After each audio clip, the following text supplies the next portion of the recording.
In 1965, in a quiet lab in Wilmington, Delaware, a chemist mixed two cloudy liquids, not for glory, not for fame, but because her company asked her to find a lighter material for tires.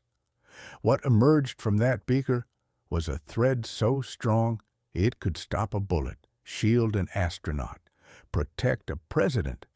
Within a decade, it was everywhere, in police vests, in firefighter gear, in the helmets of soldiers, even in the International Space Station.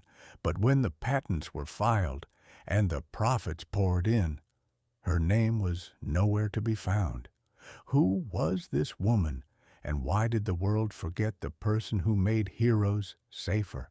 Her name was Stephanie Louise Kwolek, born in 1923 in New Kensington, Pennsylvania, the daughter of a Polish immigrant and a seamstress. Her father died when she was 10, but not before teaching her to love nature, to collect leaves, to ask why. She studied chemistry at Margaret Morrison Carnegie College, one of the few women in her class. After graduation, she planned to go to medical school, but couldn't afford it. So in 1946, she took a temporary job at DuPont, just to save money. She stayed for 40 years. At DuPont, women were rare in research labs. She wasn't given a lab coat at first. They assumed she was a secretary. She worked on polymers, long-chain molecules, with quiet precision. Colleagues called her the human calculator, not for speed, but for accuracy.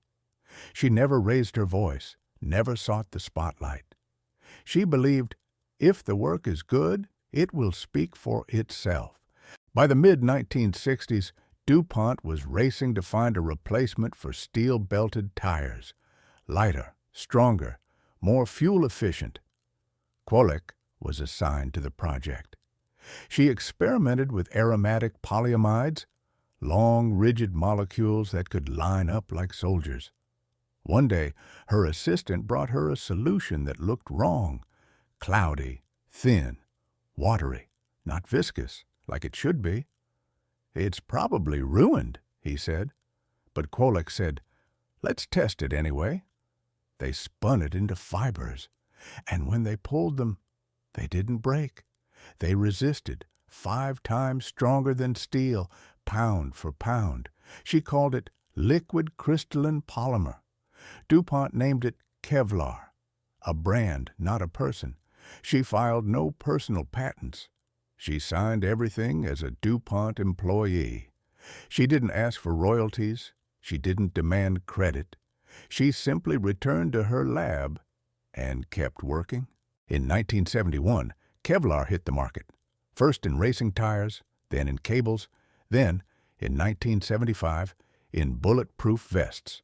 The FBI adopted them, then the NYPD, then armies worldwide. By 2020, the National Law Enforcement Officers Memorial estimated that Kevlar vests had saved over 3,300 police officers in the U.S. alone. It went to space, in astronaut suits, in satellite shielding. It went to war, in helmets, in vehicle armor, in drone parts. It went to hospitals, in surgical gloves, in prosthetics. DuPont earned billions. Kwolek? She received a $1 raise, a modest pension, a quiet retirement in her small home, filled with books, bird feeders, and the satisfaction of work well done. In 1995, she was inducted into the National Inventors Hall of Fame, one of only a handful of women at the time. At the ceremony, a reporter asked, "Do you regret not getting rich from Kevlar?" She smiled and said, "I never went into science for money. I went in for the thrill of discovery, and that no one can take away." Today, Kevlar is a household name, but how many know Stephanie Kwolek? Open a textbook, watch a documentary, search "Who invented Kevlar?" and you'll see DuPont. Rarely her. Was it because she was a woman in a male-dominated field? Was it because she worked for a corporation, and corporations own inventions, not people? Or was it something simpler and sadder? We remember brands. We forget builders. In a world that celebrates founders and CEOs, we overlook the quiet minds in the lab, the ones who mix, measure, test, and persist, not for fame, but for function, not for fortune, but for the future. Next time you see a police officer, a firefighter running toward danger, an astronaut floating above Earth, remember the woman whose hands made their protection possible.